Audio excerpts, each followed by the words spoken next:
back into session. Welcome, everybody. And at this time, I'd like to turn it over to the mayor for him to open up. This is a joint meeting between the town and the county. Mayor?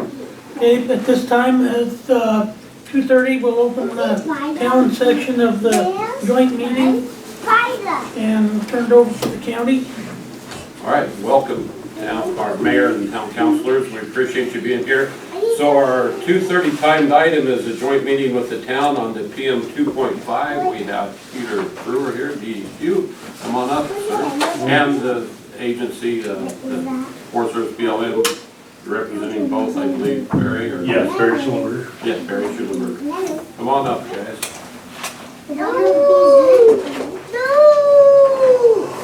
How best it is to position ourselves here.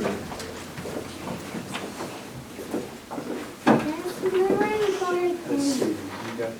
Yeah, we're set up with maybe. Open up. Yeah, open up the bottom one. I gave you the mouse, Peter. Oh, sorry. Sorry. Sorry, that's right. You can turn that table a little bit so you can face some of the town council there also if you need to, Peter. However works for you. That works better.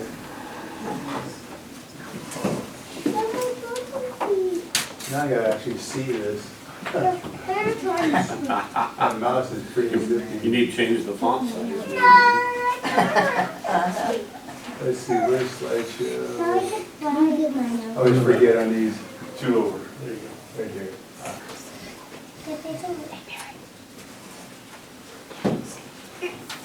Oops.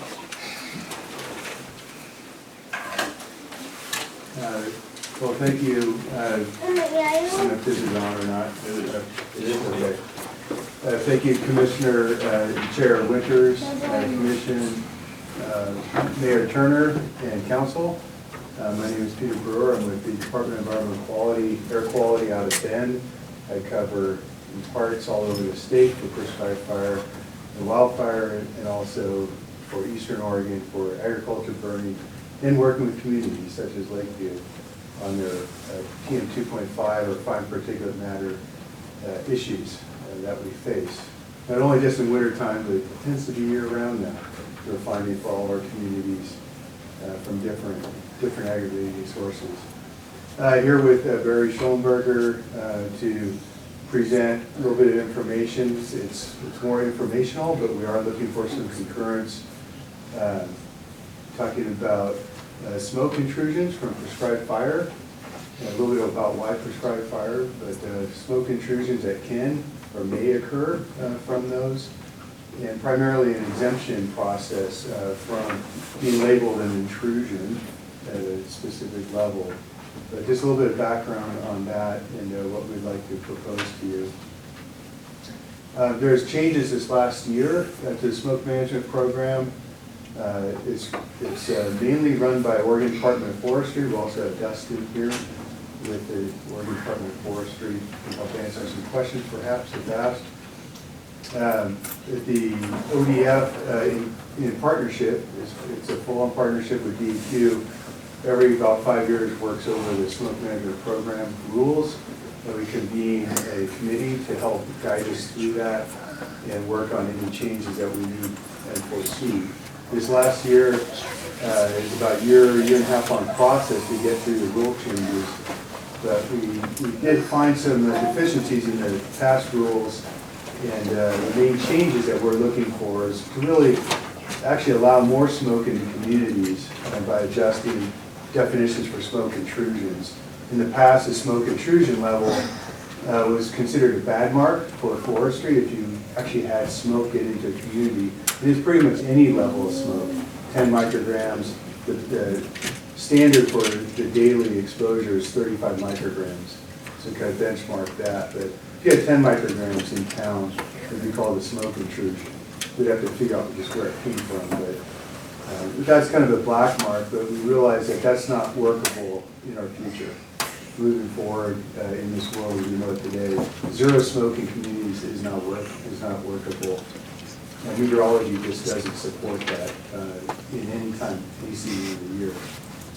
So we went from a near zero smoke target to something more broad.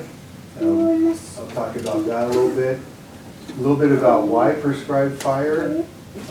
There's Mary can say a few things about that. There's a handout on that. Okay, right now? Sure. Okay, so, prescribed fire is one of the easier ways. Yeah, if you see this in front of you here, if you look at the why is it important to increase the amount and scale of prescribed fire.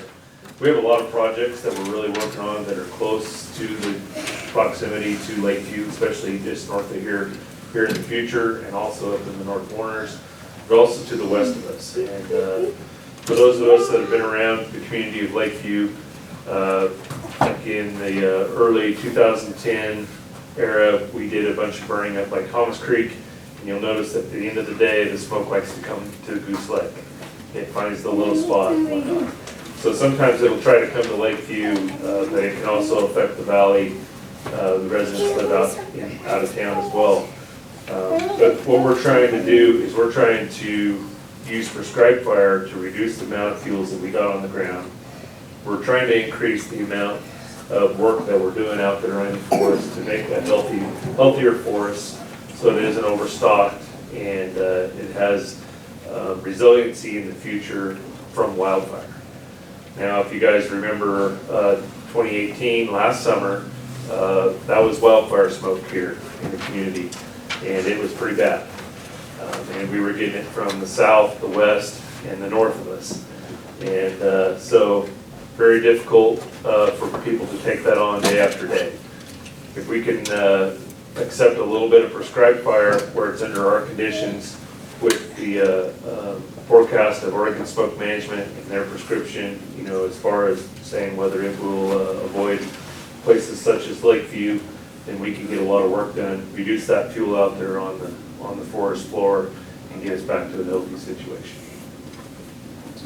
And so for smoke management program rules, we went from having a zero smoke target to something broader, but it's supporting ODF's objectives to increase prescribed fire for reasons Barry mentioned, but also to be protective of the air quality standards, which as Lakeview well knows, we're in a tight spot with our air quality standards, bumping up against them and sometimes exceeding them in the last few years. We aren't officially non-attainment for that standard, and we hope to keep it that way by keeping below the standard. So I'll talk about that in a little bit.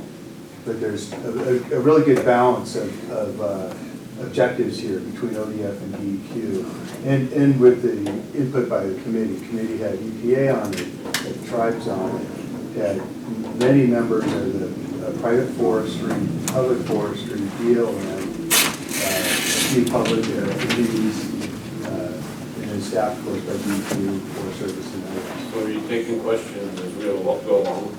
If you would like to. Well, my question is support the prescribed applications that we do for exactly the reasons why you're saying, Barry. Is this model used across the state? We're doing this a lot because we're pushing the non-attainment. As was mentioned, our smoke last year wasn't from prescribed herbs. So if this model, which I believe by the time we get to the end of the presentation is going to be the model that sets the bar, what about whenever we're inundated from the rest of the state or across the state line? Is this type of model something that's going to help us for whenever those wildfires happen? Well, hopefully, eventually it would help by everywhere else, also in California. We're trying to do more planned burns to reduce that risk of wildfire, or to help control when wildfire hits the areas. You can control the fire much better and keep that prescribed fire. So hopefully in that way it will work. I will point out, again, I think you know this well, is that wildfire smoke doesn't count against us towards the standard, although it does impact our lungs very, very much. So the model doesn't help that, and we recognize it's going to take decades to catch up to where we think we need to be that healthier. So by a good prescribed burn program, it reduces that catastrophic fire by quite a bit. Yeah. And I generally will put our agencies and the way they operate around here against any place in the state or the nation. And so if we're setting the bar, hopefully the other forests are looking at what we're doing. Yeah. And for forestry and ODF, you know, they make a call on what's good for the forest.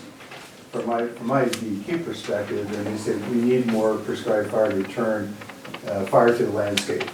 You know, having a reoccurring fire cycle that happened from 7 years, 15, 30 years or so, there's a lower intensity. We need to return that again. We take their word on that, and then we look at being more protective, or how can we be protected enough of the air quality standard to not go over the standard. So we try to balance those together. And here we're looking at, yeah, the prescribed fire smoke is much better and easier to control. Mine was probably a statement because you guys can't answer for the other. No. Other forests and other states, but anyways, it's probably more a statement than anything, Peter, go ahead. Okay, yeah, I got a little off track here. The other part of the rules that changed, we added a community response plan element, which really, it's initially voluntary, but to help inform people better. You do a pretty good job already, but try to inform people better. When are prescribed burns planned? When can you expect smoke in the community, if at all, but when? So people could pull that into the decision making of, oh, tomorrow I was planning to do this, maybe I don't need to do that because I'm an asthmatic, or I have COPD, or I have something like that. So there's this voluntary plan, and also a required element of it if you choose to go down another pathway. The rules are in ODF rules. It's Oregon Administrative, where we are, the rules, chapter 629, division 48. I was part of that rulemaking too, as a staff person. So I usually know more than I need to know about it, and I'm trying not to talk too much about it. The big changes that we're seeing is there's 2 levels of smoke intrusion targets for prescribed fire.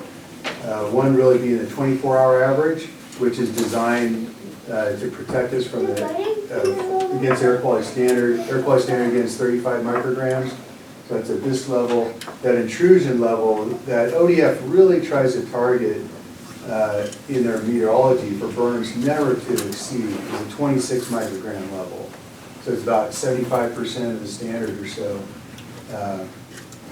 That's our daily intrusion protection, and we really try hard, they try hard, and the burning proponents, like Forest Service, BLM, they try hard not to hit that level either. Also, there's a 1 hour intrusion level at 70 micrograms per cubic meter, and that's designed to be protective on the short term for our vulnerable populations, people elderly, the young, those with asthma, COPD, pulmonary issues, and so forth, who are impacted, who are much more sensitive to smoke. But there is also a possible exemption from that 1 hour intrusion level.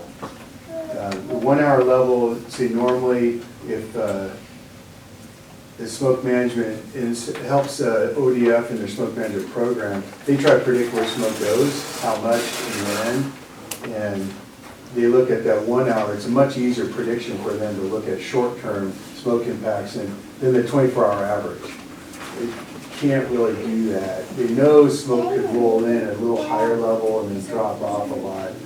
Like Barry mentioned, the nighttime drift into town as the evening cools down and the little version sets up. They could predict that pretty well, and it's a little hard to predict those levels. But on 24-hour average, it's very hard to predict. So, Peter, can I ask a couple questions? And I know I've asked you guys this before, but I still don't understand why there's a difference between a prescribed burn and wildfire. Why should the city or the county be penalized for either one of them? And I can see why these guys want to keep the smoke management and everything down, but it also looks to me like it hamstrings them in doing their job to a certain extent also. Well, if you don't mind, I can step. Sure. So this request would actually protect the town of Lakeview and the county from, if we could get approval from, if we were to exceed 70 micrograms per cubic meter. But only for 1 hour, right? For 1 hour. But it would exempt us from having to be under that level. And so it gives us that opportunity, and maybe ODF smoke management may take that into consideration when we're doing these close proximity burns in the future here, of giving us the green light to go ahead and burn. If we don't have that, then, you know, it's something we'd have to deal with, but they'd be much more careful in giving us a green light to conduct prescribed burns. Takes longer. Wildfire season comes along, lightning strike happens, we've got a bunch of fuel laying out on the ground. You know, it could all go up in smoke as well. Wildfire smoke, as Peter says, we do not get penalized. So, It's really a difference because it's a planned burn. So if you Planned plan versus it, medical. you can pick the right meteorology, right fuel conditions, your moisture in the ground, in the fuels, and so many other details that I don't know, I don't understand. And I totally understand that part of it, but to separate it doesn't seem. It's a planned versus unplanned, that's the Human hinge. versus That's So the what, hinge. so what about the MODOC? What if the MODOC does a prescribed burn and we end up with it? Well, we have an email chain with Northern California and Southern Oregon. We're always letting each other know when we're burning. I personally have contacted the MODOC at times if I thought smoke was coming to town to let them know, try to avoid it. Obviously, we can't tell them what to do, but we can certainly alert them, and they may adjust their lighting patterns or, you know, wait for a change in wind direction. things like But that smoke does go against our, Yes. and that's what the question is. Right, is what goes against us being in compliance and getting closer to non-attainment? We have no control over that smoke that comes into our valley that you didn't have. Appreciate that you're working with the MODOC, but they may do a prescribed burn that goes against our numbers. I will say that there is a exceptional events process that EPA outlines that looks at exceptional events out there. And wildfire is one of those. It's act of God, you could say, or act of a careless human, as I say. Dust storms. Yeah, dust storms, things like that, that you can get exempted from impacting us. It's a very limited exemption. So if prescribed fire, if we said, oh, they smoked us out, we want to apply for exemption, we'd have to really examine why, did something go wrong with meteorology? Did something go wrong with fire? Did 1,000 acres burned up and they planned 500? Well, But how about if they don't have an MOU with us, then that's an exception. We should be able to overcome that.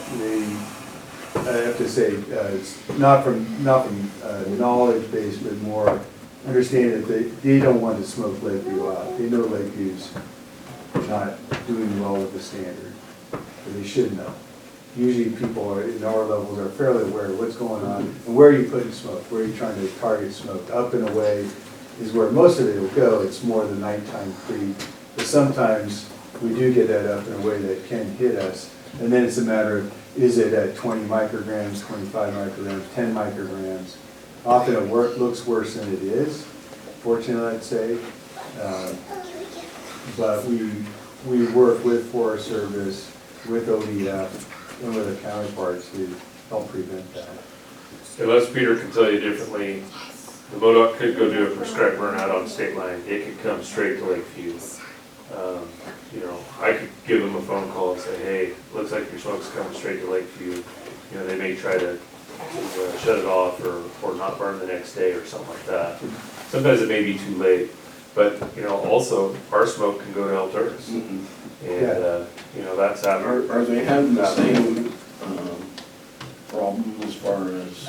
California has a different set of rules. But they do have air quality concerns in Alturas. In other areas. Peter, I thought that in the meeting we had earlier this year for air quality, we there was some discrepancy over the wildfire us being penalized for air quality. Because I remember in that conversation, there was so many red days, are allowed, and if we go outside of that, we're penalized. And in that included, I thought, in the conversation, there was some wildfire. The only way we're penalized against wildfire is if EPA and DEQ couldn't come up with an agreement, like, say, 15 micrograms of impact from wildfire, can you really prove it and get exempted from that, or 20, or is it 45 or 100 micrograms like we had last summer? It's horrible. That's pretty easy to prove. It's more down in the weeds, more below the standard, as I see it, but still can penalize us. If we're trying to, air quality committee, and for air quality, we're trying to, how can we have the freshest air every day? How can we do that? And then balance other interests also. Competing issues like prescribed fire, but for wildfire, we don't want any. And I would prefer to have every microgram of wildfire smoke removed from the record. Well, it's my choice, my desire, not quite my reality. EPA would start juggling with you. Is it below 25 micrograms, below 20, below 15? Part of that depends how well can we prove. And unfortunately, EPA is really thinking through this too, that this is a new era we're in. There's a lot of different things at play here that we need to reconsider our rules. They did a recent update to their exceptional events program, not quite as flexible in some ways, but a lot more permissive, a lot more flexible. So Peter, is it out of line as you're working on this, and what we're worried about is we're bumping up against the non-attainment. We have no control on the other side of the border.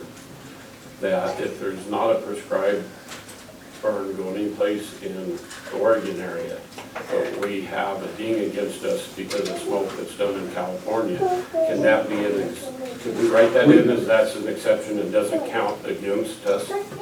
I can't commit to that, but we would, what I understand from the leaders up higher in air quality, that we don't like to say it, but we'd have to consider it, especially if it's out of state.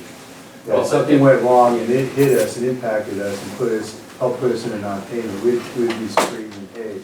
Well, I think that's worth noting in there, and just because they don't intend on using it, but just the Lakeview area, we have inversion here. Yeah, we're going to get the smoke, and they're going to try to do the best job they can, but there could be that time that it happens, it goes against us on being in compliance, and if there's an exemption for the what if that does happen, if we prove that there's no prescribed burns going on here in the area, and it did come from across the border, it should not count against us. I guess what I'd say is that that's always an open pathway for us to say this should be an exceptional event and go down that path.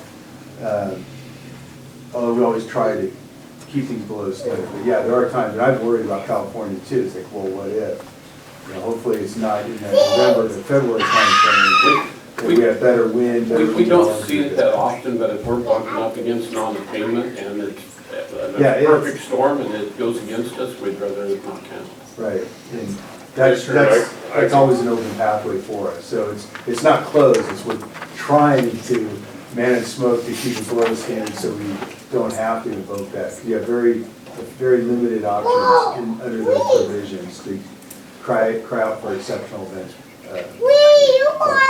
Well, I guess be a little bit bold, is able to make some changes for the zero smoke target to where that some smoke's allowable. It seems like we should be able to write that in also. It shouldn't be that hard to. The hard part is with EPA that when you say exceptional events means you've gone over their quality standard and you plan to burn, and they don't agree with that.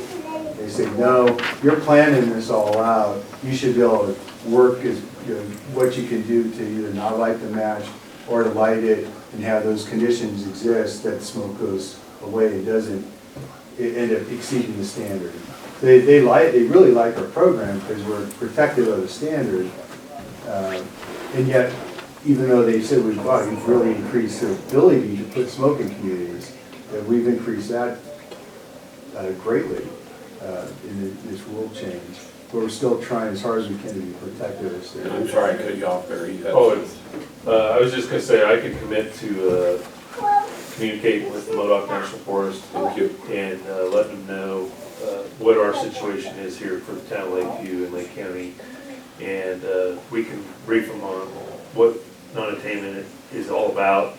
And if they do have some prescribed burns in, on that, what they consider their state line as well, that has that chance to have a southwest flow and coming, northeast here to us, they will be more aware of it, and I think that can help in their decision making, whether to burn or not.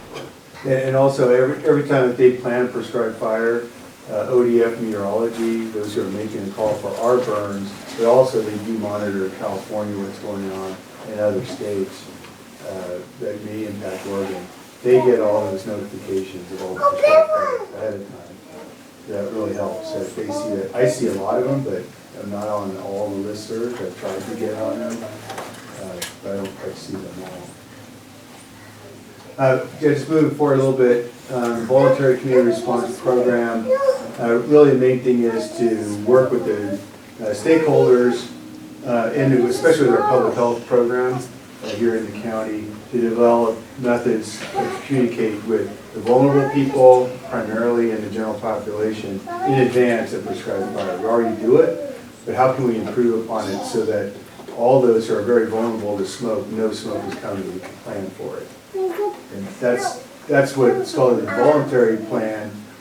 You don't have to do it as a community, but it's recommended by ODF and DEQ, proactive notification.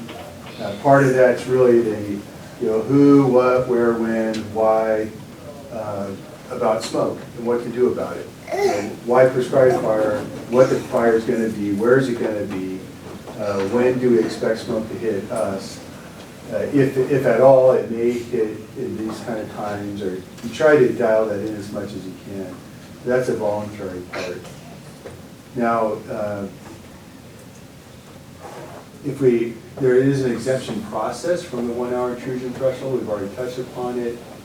Part of that was really developed because ODF, DEQ, and all the other stakeholders recognize that so many of our communities in Oregon are built into the woodland-urban interface, or that WUI. Maybe not right here so much, but you think of Bend, Sisters, Sun River, got the woods right in there, and there's forest boundaries right next to people's properties. And even here, with forests being so close by, it's kind of hard to burn and not put any smoke in the communities all the time. A lot of time meteorology is great. We haven't had many intrusions in 10 years. So it's worked really well so far, but yet that's what those projects have to hand, and Barry's will lay out a few of the future projects that we're a little more concerned about.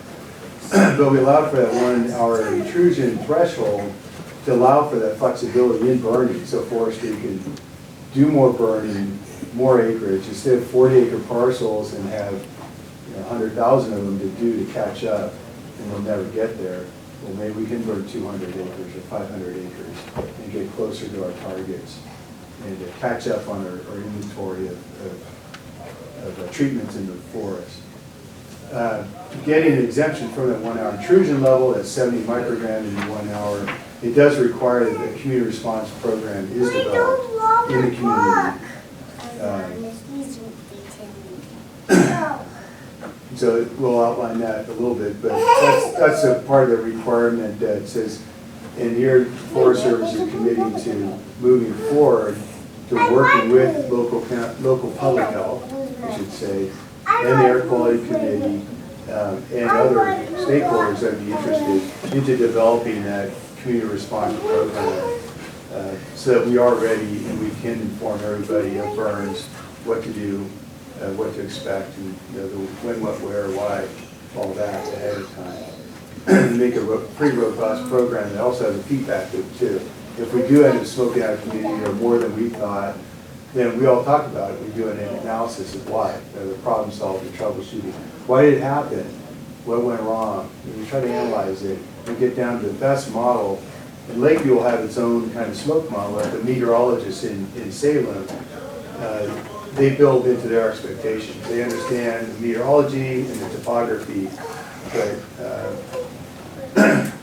they get pretty adept at also then understanding, oh, Lakeview behaves in this way, or the winds and patterns behave in this way, as they do in other parts of the state. So now, Barry would like to outline so the treatments that are coming up.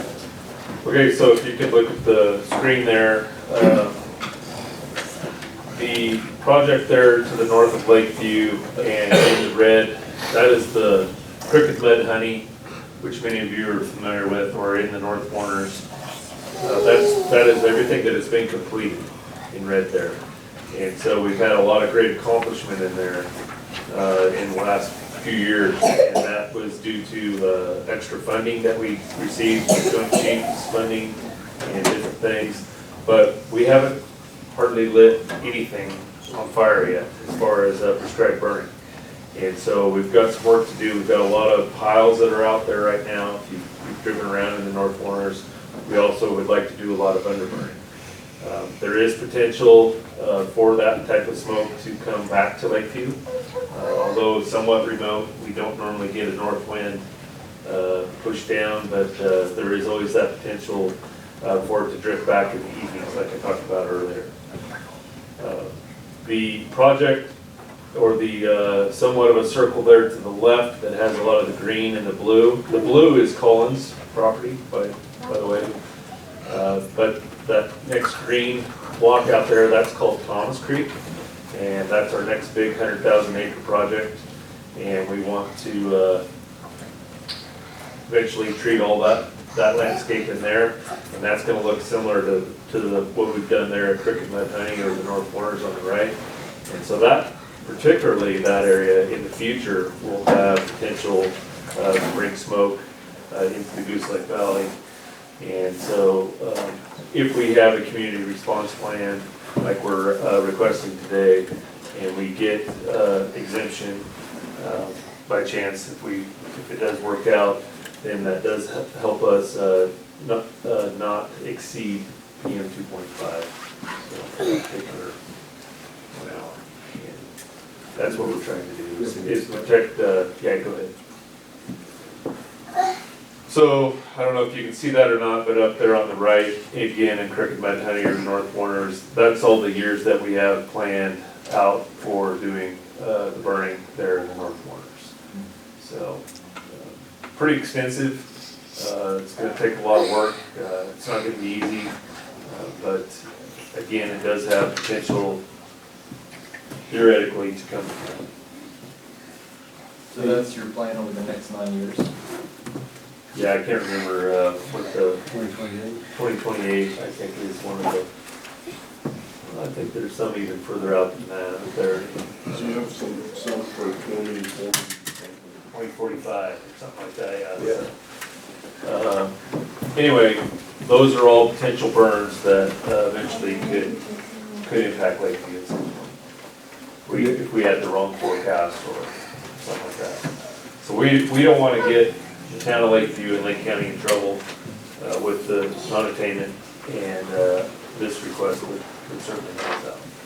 And usually it's that first time going in where you haven't had prescribed fire in 50 years, 80 years, or ever, that's when you get the most smoke. There's some stumps, there's old big logs, there's things that smolder, and it's the smoldering that we're mostly concerned about, or potentially that will drift down in the night. And it can put out a lot of smoke, and it's hard to mop up all that smoldering material. It's hard to get it all out, but that's the balance that we're trying to shoot for, is getting between them.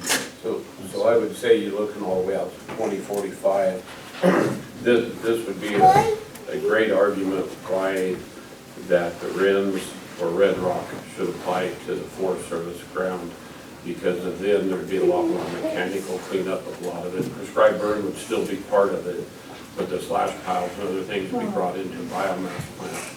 And where the government land doesn't fit for the RINs, we end up with slash piles, old stumps and everything that are burned out there creating smoke, which is a problem for all of us. So our argument to our congressional delegation is we're going against saving the environment by burning it up out there when we could be bringing it in. And I'd still like to see a pilot program for the Fremont, Wainema, and surrounding forest for the RINs to qualify for a tool for exactly what we're talking about today. So just sort of my bandwagon. But really, we're sitting here for the best pilot if us as politicians can get our congressional delegation to jump onto that. It's important, and I'm looking at Mark because he's our guy. I spent all week in Washington DC, and I met with the director of the Forest Service, the director of the BLM, and Secretary of the Department of Interior. Just giving you the tools to make the argument. And I did bring that up. And what was amazing is most of them didn't know what the RINs was. And so, but now they do, so. We're sitting here with the best tool to take care of a part of this problem. So anyways, making a statement. And on a totally different note, I tooted a pretty good horn for the Fremont Wainema to the Secretary of the Forest Service, and he was pretty tickled about it, so you might hear. Thank you. All right. Sorry to rabbit trail.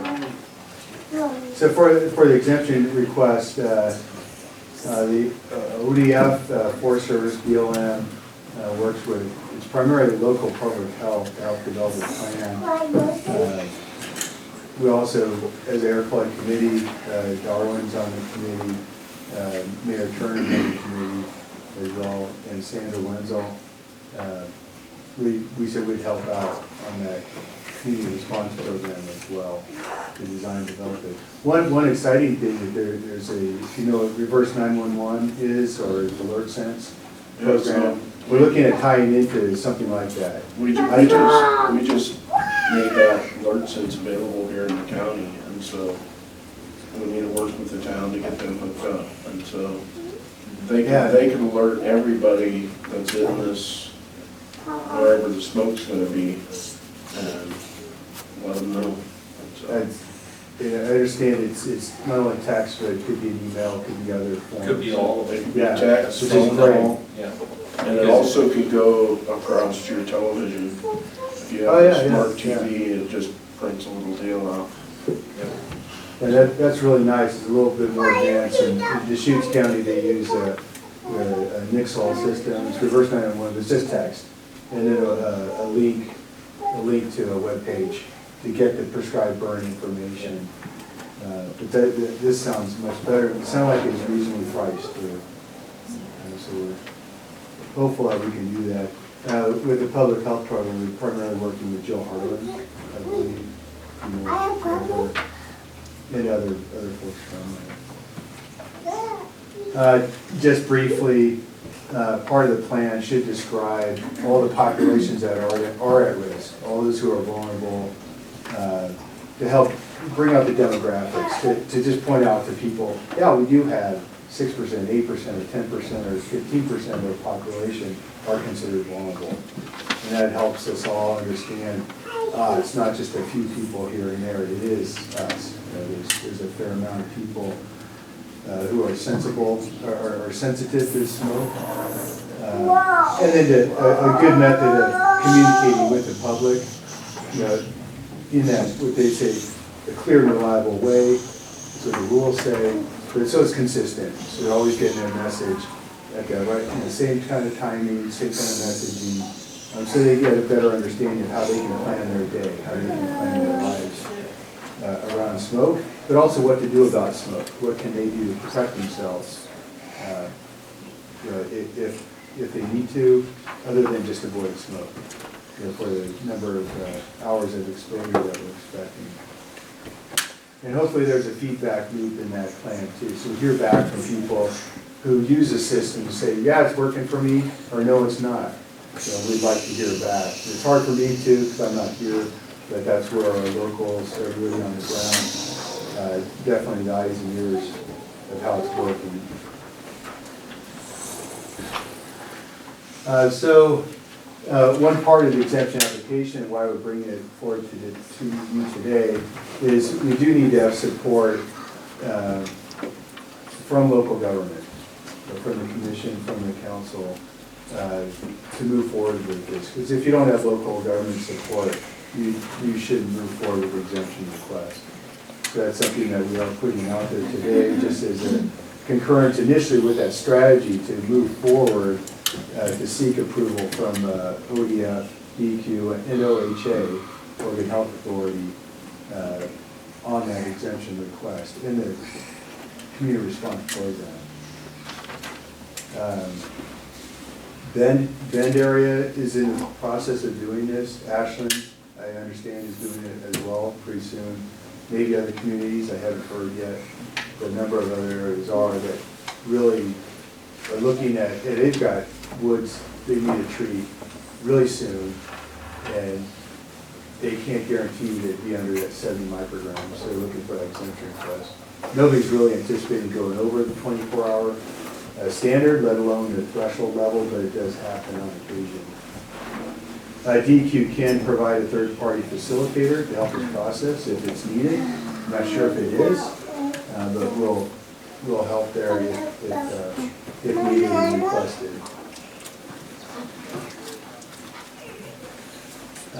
So if we touch this right,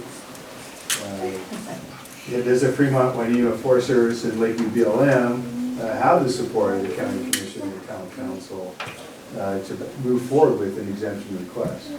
Steps are we would have to come back with that community response program, probably run a draft also through ODF, work here with our partners at ODF to help draft it the best one we can, but then run it through ODF, people above me, DEQ and OHA, before you really finalize it, to just say, is this workable?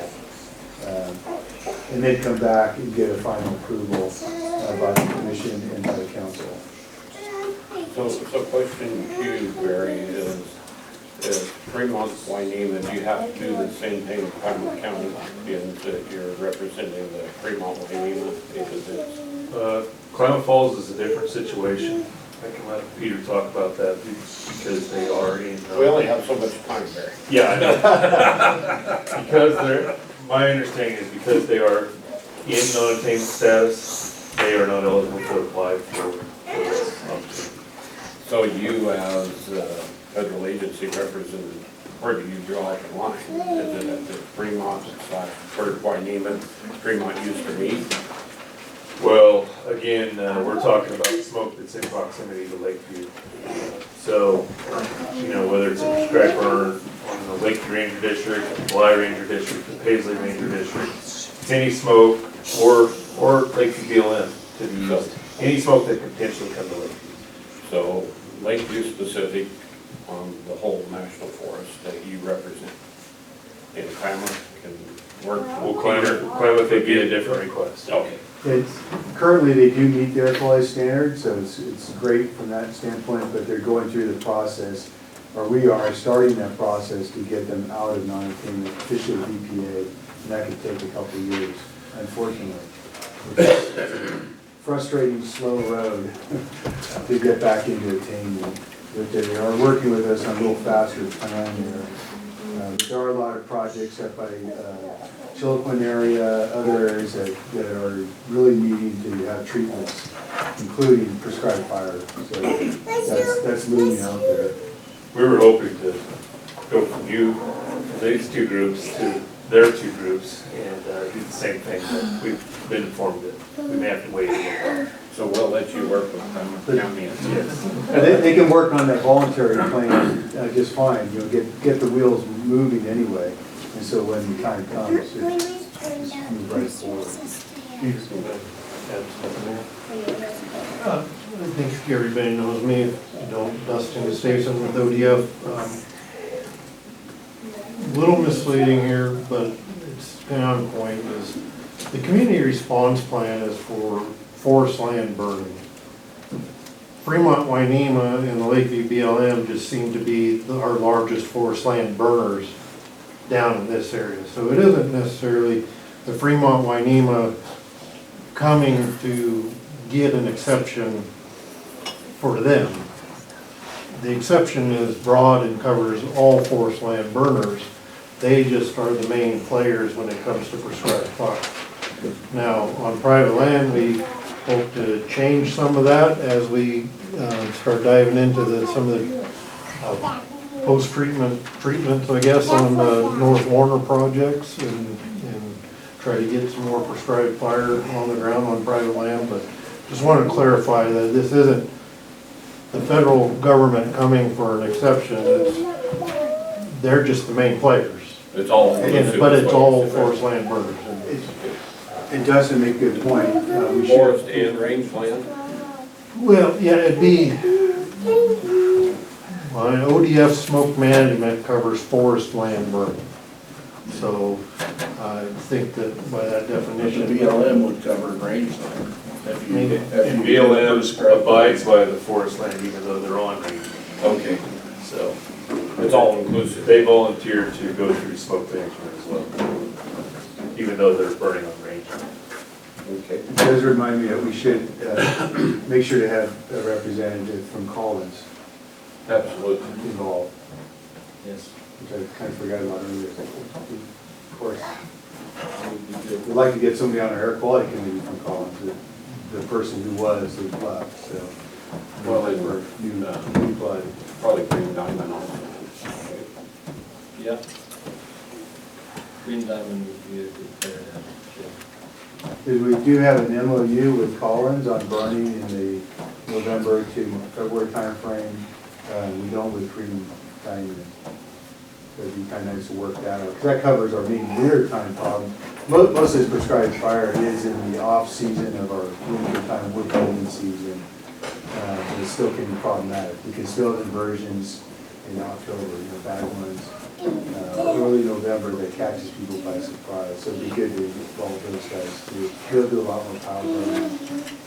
They do their own burning. Well, I'd really like to see those large landowners, those two, be at the table, because they'll be able to take advantage of the mechanical part of it.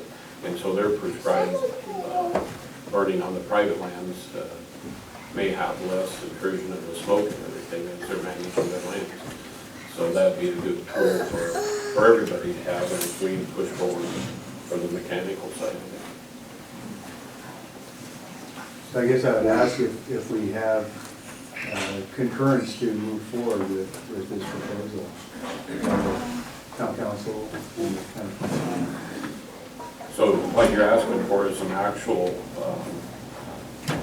Just a not an nod. action, not a motion or anything, but No. a concurrence or consensus of. Yes, please. each one. So just a little clarification before we go forward with, for me, and everybody has.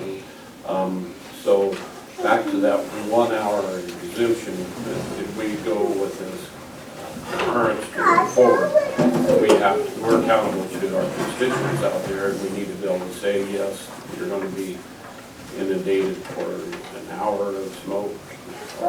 There's an 3 hours or 3 hours or whatever that we've agreed to this exemption because of the guidelines are so strict that it was going against all of our data and everything, I guess. I want to be able to articulate this out to our constituents. When they start complaining about smoke. Right.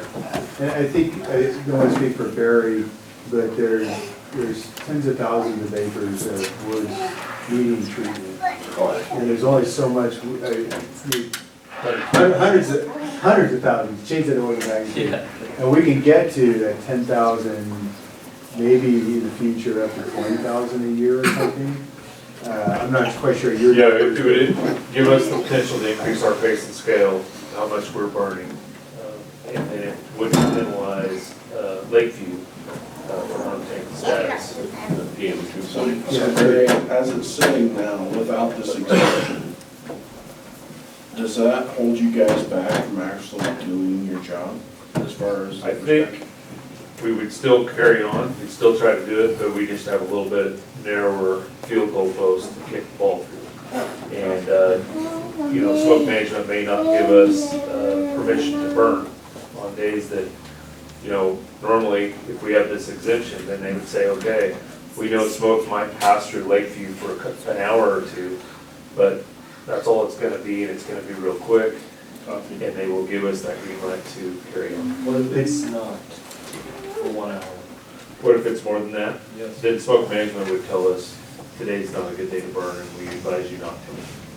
And we generally do not ever try to go against what they tell us. And you can have 5 hours, smoke at say 100 micrograms, and still meet the standard just fine.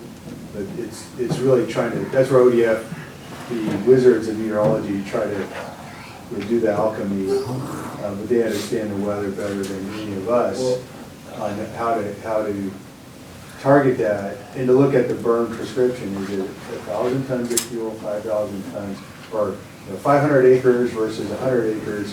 If they didn't have the exemption, they'd be looking more at burning a couple hundred acres at a time or smaller. With the exemption, they could probably burn more than that. And then we could catch up on the backlog, or try to catch up. It's almost an impossible task, but to try to catch up on that backlog of forest resiliency and protecting our communities from fire. So one thing I would add in this is that, they still gotta meet the 24-hour average. It just allows a spike within that average. When you think back to, I can think back to the 10 years that I've lived here, every so often there will be a burn, and for whatever reasons, the smoke rolls in, and an hour or so later it rolls out, and everything's fine.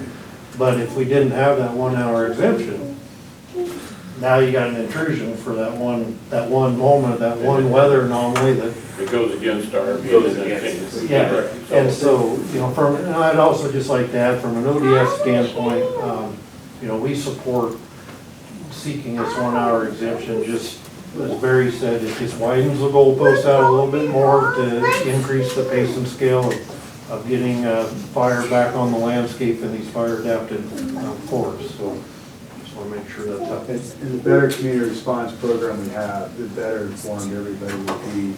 We'll be able to take some personal avoidance, you could say, or protections. If they're more putting the choice to them, that they know ahead of time, instead of just being surprised. Like, oh my God, I'm out and I got hit by smoke and I'm choking. I don't like this and I'm really mad at Commissioner Winters. Well, we do get a lot of the calls. We just, Sure. if we believe that prescribed burning is a great tool for forest health, prevention of catastrophic fires, then we have to be able to say, okay, the 1 hour intrusion is acceptable to be able to manage the forest or the rangelines the way they need to be. And with this exemption, we're not going to go against our PM 2.5. And that's a hard one to sell to our constituents whenever they say, well, the smoke's killing me. Well, but at the end of the day, this is going to help the whole operations. So you answered my question quite well. I believe it's just another tool in the toolbox that doesn't go against our moving towards non-abatement. So I'm pretty comfortable. I let other people have questions or any concerns. The only thing, I guess if you notify ahead of time and explain to people what's gonna happen, and let them know, we've got this 1 hour in there, and if it becomes worse, then this is what we're gonna do. I don't think the people really have so much, but mainly what I worry about is your elderly people, and like myself, I have asthma, so I have paper masks at home that I put on when I go in. But I think by notifying everybody way ahead of time and keep updating. Process. Can I? Have a question in the back. Hi, my name is Kendall Martell. I've met a couple of folks in there. Hi, good to see you again. And so I've been, just really quickly, I've been speaking with some of the folks here about kind of being the coordinator of all of this outreach and strategizing to create a plan. And we've been sitting over here being like, gosh, should I raise my hand or not? So this isn't a promise of a program, but I did want to give a really good example of a program that I worked in back in New Mexico. I work for the Forest Stewards Guild part-time, and then I also work for OSU Extension part-time. And so we had this really awesome program. We had like a loan program for HEPA filters where we wrote a grant, and they're actually about, what, $150 a pop in some cases. So back in our office in New Mexico, and I live here in Lakeview now, by the way, we had, it was actually my office was the storage, so it's a nonprofit office. So just lining the walls, we had these HEPA filters. We had about 10 of them, right, through a loan program. I'm sorry, through our grant program is how we purchased them. And then we put that out to the community through social media, through the newspapers, through the radios. I tried to think of like, you know, where do people congregate that don't use social media or their phones all the time, like my generation, right? So we would go and talk to like schools and churches and community groups and let them know that we had this program available. We had several, and this was in Santa Fe, New Mexico, so a larger town. And we had folks that would come in and keep it for 2 weeks. We'd let them know that there was a prescribed fire coming up. They'd come and they'd leave, I think we'd take down their driver's license number or something like that. They'd fill out a form, they'd take it for 2 weeks and bring it back. And just that, I mean, I see where you're coming from because you can warn people about fire coming, they can like shut their windows or something like that. But if you have like asthma or COPD or some kind of severe pulmonary problem, shutting the windows ain't gonna cut it, right? So the Sept filter program is really great, and I think through the KLFHP, you know, we definitely have the capability to write a grant like that and get that program rolling. I've already done it. I was a part of one here in Oregon before, and then in New Mexico, and now here.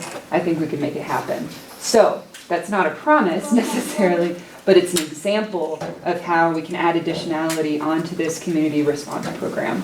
And, you know, talk to some of those concerns of people who really will be tore up if any amount of smoke is in the air. So does that kind of answer your question? Well, see, personally, I have a filter system at home. Great, yeah.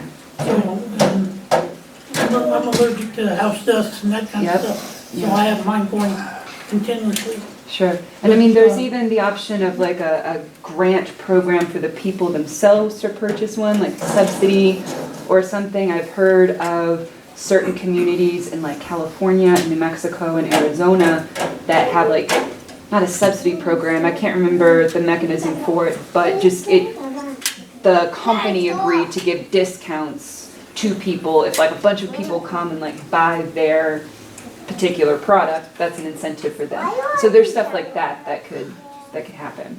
So I'm just kind of outlining the possibilities here. And I might add, there's a lot of foundations that may provide $2,000 funding. Meyer Family Trust, Patagonia does grants, $5,000 a year possibility. There's a lot of them out there that just takes a little bit of that energy, find that right champion to target some of those. They can buy a lot of filters for a senior center, for those homes that we know there's a lot of older housing stock here in Lakeview. And they leak a little bit more than tighter new homes. So yeah, it's very helpful to have a filter. I have one at home too, mainly for my leaks though. And there's, Councilor Taylor has a question. So I think that's part of, kind of hit the nail on the head, that's part of the issue is that there are a lot of people who can't be reached in their homes. Elderly is probably our biggest population. And having access to even the face masks that are the correct ones, because I know last year we had quite a few of them go out the door at the local stores and they did stock them as fast as they could, but they really couldn't keep up.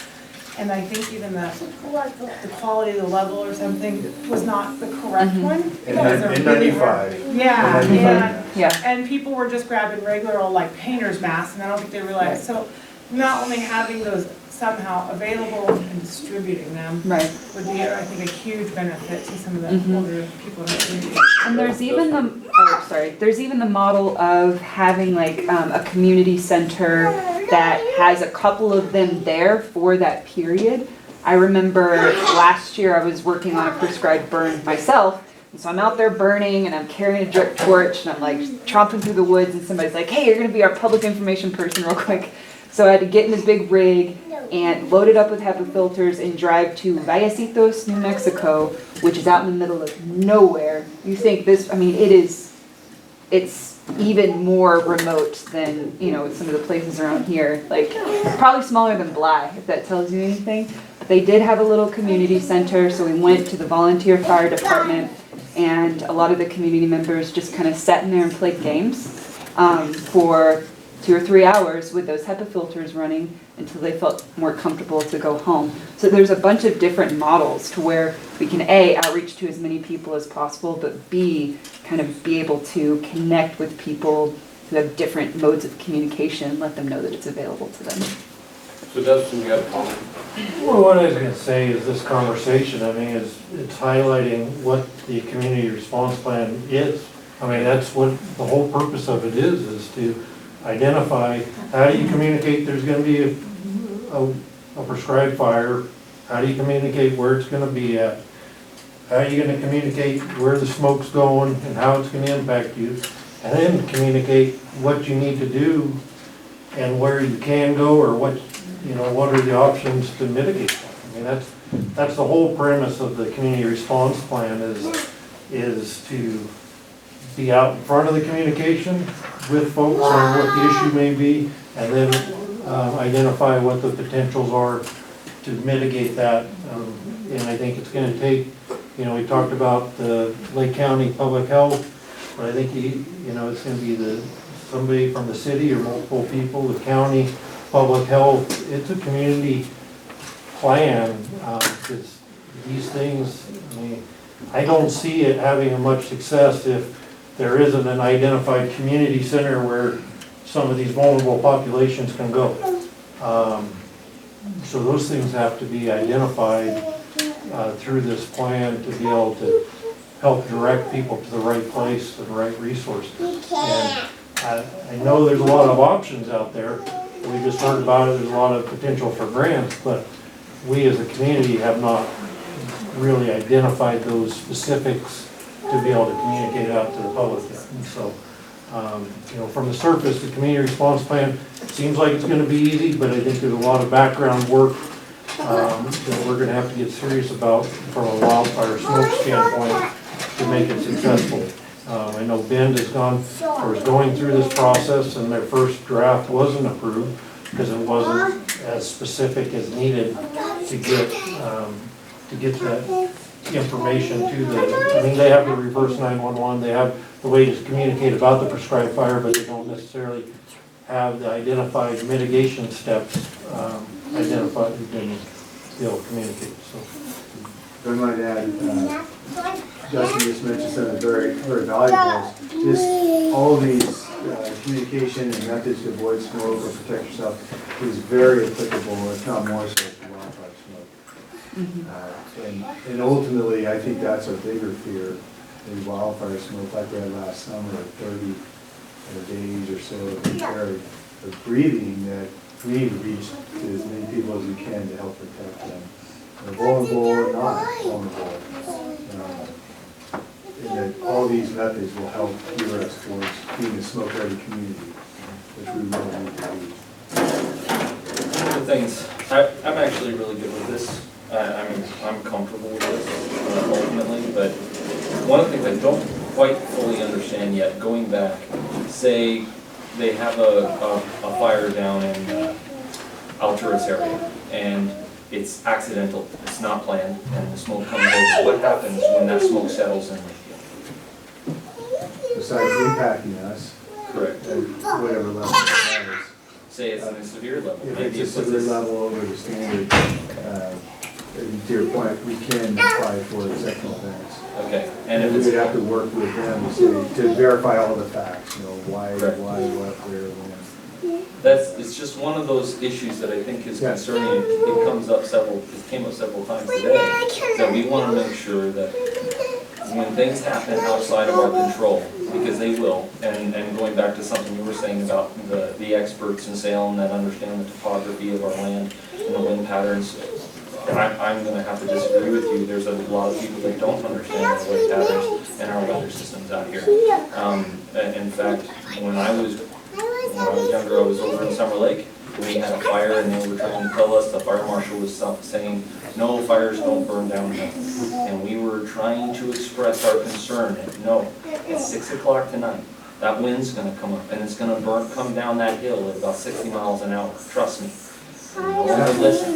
And when it happened, they had their meeting the next day and said, well, this is a new one for the books. Because they didn't expect that to happen. And these are the experts that are saying this. So I understand that things happen that are out of our control and things that we don't see coming. And the topography of this landscape is very different. And the wind comes up, I mean, when we were having wind down here, people were complaining, I had 72 miles an hour wind up in Summer Lake this weekend. So, I mean, and if we had had the fire that we just had out on Park during this weekend, and we had it up there, 72 miles an hour, that fire would have moved a lot faster than it moved out there at 30 miles an hour.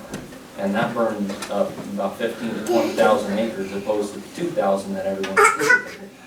So I just want to make sure that we're clear on that, and that when those fires happen that are outside of our county, outside of our state even, whether they're planned or unplanned, I don't think that anyone's intending to start a fire and intending to push the smoke on the day that the smoke's anticipated to come to Lakeview and settle on our town.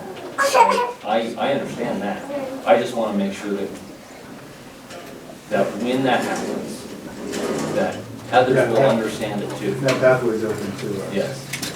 And so, and then of course, I'm going to have to excuse myself shortly here, but I believe it can be a very effective tool for managing the fuels that are underway in the forest. And I think that whatever tools we have, we should be able to use. But I also would encourage getting in touch with the private landowners and making sure that we're working with both Green Diamond and Collins and also Red Rock, as fellow Commissioner Winters pointed out. I think moving forward, even though this is a great tool, it's not the only tool that we can use. Because hundreds of thousands of acres is a lot of acres to manage. And even though you may treat one by 2028, some areas that you've already treated, that may need to be treated later. So, and before that. So moving forward, I think this is great. Please feel free to utilize us in any way you can, as far as our mass communication system. We just put a big investment into that, and it can be utilized to notify the entirety of our county and any portion of our population through multitudes of needs. So if we can be of service in any way by communicating with the public. Daniel Tag is our contact person. Yeah, Daniel Tag is our contact person through the website. yes, is our OEM for the county. We're more than happy to assist with that. Well, I'm going to push this along because we still have MOU to, unless there's either the council or the commissioner has any other questions. Melanie? So do I have consensus? Pardon me? Do I have consensus? Well, I just get ready to ask. Oh, sorry. Trying to get to it. Trying to get to it. I thought you said you were moving on to the MOU. I'm like, I just need.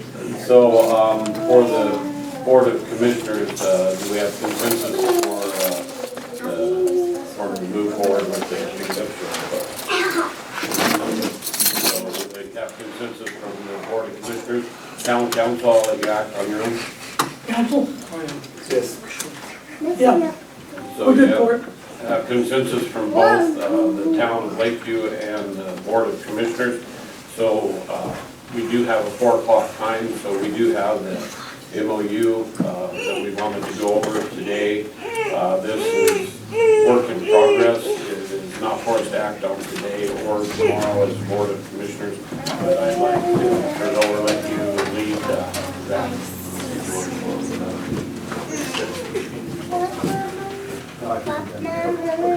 Okay.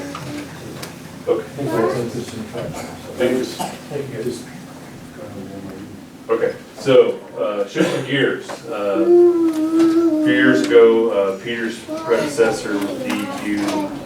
Who's Larry Calkins used to work with us here, and one of the proposals when we were approaching non-attainment status here in Lakeview was, hey, let's get the forest and the BLM on board here And with the red, yellow, green days that we have in the wintertime, let's get a commitment from the agencies that they will also abide by the red, yellow, green days.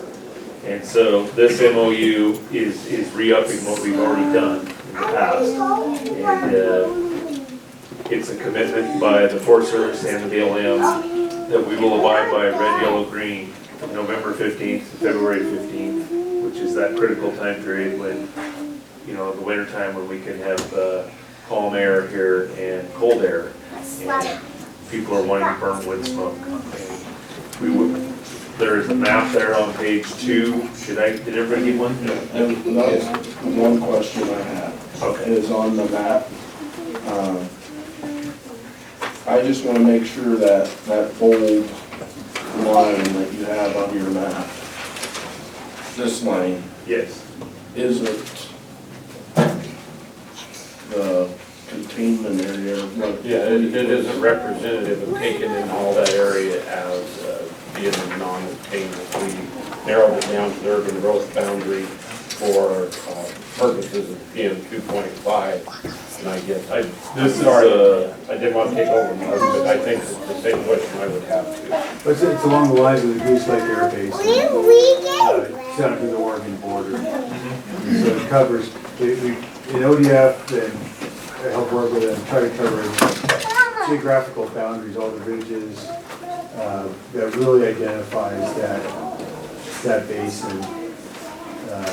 Is where if you're burning on the other side, there's a lot less chance for smoke to get into the basin. But if you're burning within the basin, primarily in the wintertime months, smoke goes down valley, or down canyon, down chute, down draw. But I guess what I'm asking is, if we don't meet the standards, it's not gonna be in this area, it's gonna be in this smaller area. Right. Like urban growth In the boundary. UGB area. But for the prescribed fire in the MOU, it's in that whole basin. And so for the MOU, it states that within or near this line that you're seeing on the map, the Fremont, Wenema, and Lakeview BLM will abide by the red, yellow, green. So if we have a prescribed burn on Quartz Mountain, which is not anywhere near on this line, they don't necessarily have to abide by the red, yellow, green. They will be abiding by smoke management's smoke forecast. If their smoke forecast says it's gonna go straight to Lakeview, then those folks won't burn. But you may see a prescribed burn in the wintertime, November 15th to February 15th, which that time of year, it's mostly piles, okay, because it's wintertime. It's when you usually have And snow.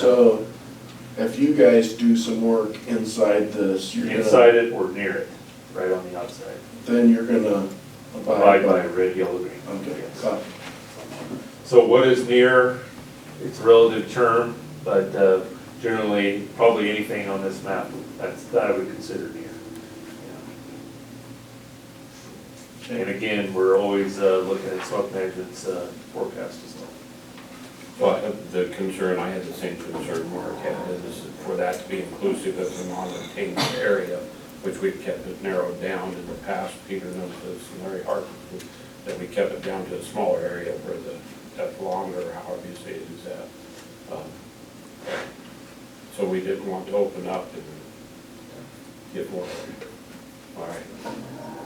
That makes me feel better.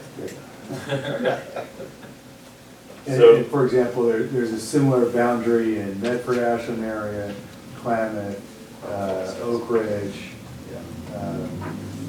We did one other area there, but forget it. So, again, you know, you can read what the commitments are from the folks involved. Town Lakeview's gonna provide, you know, the forecast. They're gonna tell us whether it is gonna be red, yellow, or green. And the DEQ is gonna monitor the air quality, you know, facilitate planning and actions associated with pollution in Lakeview, and coordinate with county and federal land managers when necessary. But the Forest Service and BLM, you know, like I said, from November 15th, February 15th, we're going by red, yellow, green. And it's basically our commitment to say, hey, we care about people breathing clean air, and we do not want to see Lakeview get into non-attainment status. And we're committed to not burning on the red days and sometimes the yellow days as well. And if I could add, or ask a question, if it is a red day, November 1st, would you burn? If it's inside the area, Yeah. we will also be looking at smoke management's forecast. Okay. And if smoke management has it going completely away from Lakeview, then we would take that into consideration. But if it's going to be stagnant and around, then more than likely smoke management's going to tell us no. Right. So it's not just Yeah, the color only. It's November also a forecast. And November 15th to February 15th is in the smoke management program rules also. My druthers is November 1st to March 1st, or February 28th. Yeah, that's more protected. Usually you're on the outside of the weather pattern, but sometimes early November we can get pretty bad erosions. So I have a little bit of heartburn with it, but it's okay because we have a pretty good understanding of those patterns just to avoid. Again, Like I say, we're talking to smoke management, and we also take their forecast into consideration as well. and currently we have a similar agreement with Collins. So this was in the past, we're re-upping it. It's going through our grants and agreements folks so that it can be ready for signature, but it's not ready for signature yet. We're getting the blessings, and once it's ready, we'll be coming back for a signature for Town of Lakeview rep, for the mayor, and also for county commissioner. Mr. Albertson's the signature and Ms. Lehman. Both of them are, you're listed as cooperative administrative contact. But, so looking at page 4 under D, no burning is allowed on red wood stove advisory that is issued by the town of Lakeview, except from November 15th through 30th. Prescribed burning is allowed and subject to the same conditions for green and yellow days as described below. I guess I'm trying to, I'm not really good with wordsmithing, but that's a little bit confusing there to me. Can somebody explain it to me? This wording came from statewide. It's in Oregon Smoke Management's Program. Yeah. program. So we just copied and pasted from their program and put it directly into here so that we're not different than anywhere else. So. Yeah, it's interesting, that it calls out for, well, you know, a little different case, but it's kind of, I think our understanding is still, yeah, you really don't want to burn on a yellow day if you can help it, and definitely on a red day, unless outside that time frame and the wind's blowing in some other direction, but it's unlikely to be a red day in Lakeview, and a green day up on the ridge somewhere. It's likely that we've got air issues all around, we won't see burning for a time. But We're not if we're gonna like, take this. and if we're like last year, we had plenty of green days during these time frames. We had a fair amount of air movement during the year. That won't always happen. We were blessed with a good air movement here last year. Maybe we will be this year. So you really haven't clarified it for me. It says, no burning is allowed on red wood stove advisory days issued by the town of Lakeview, except from November 15th through the 30th, prescribed burning is allowed and subject to the same conditions for green and yellow days. So I guess, am I reading it wrong? It's a little confusing because It's not clicking with me. Right, so it is a little confusing because it says burning should be avoided on yellow days. However, you know, it's like, well, what are you trying to say there? We're parking the rule language in there. If you read the next sentence, you know, it's talking about within the circle there, the LFSMA, and in concurrence with smoke management. Federal managers may say, you know, we're working with smoke management, is what it's trying to say. We could change the language. We could change. Yeah, the November 15th through 30th doesn't quite make sense in. 15-day window there. Referencing, yeah, 15-day window where everything goes.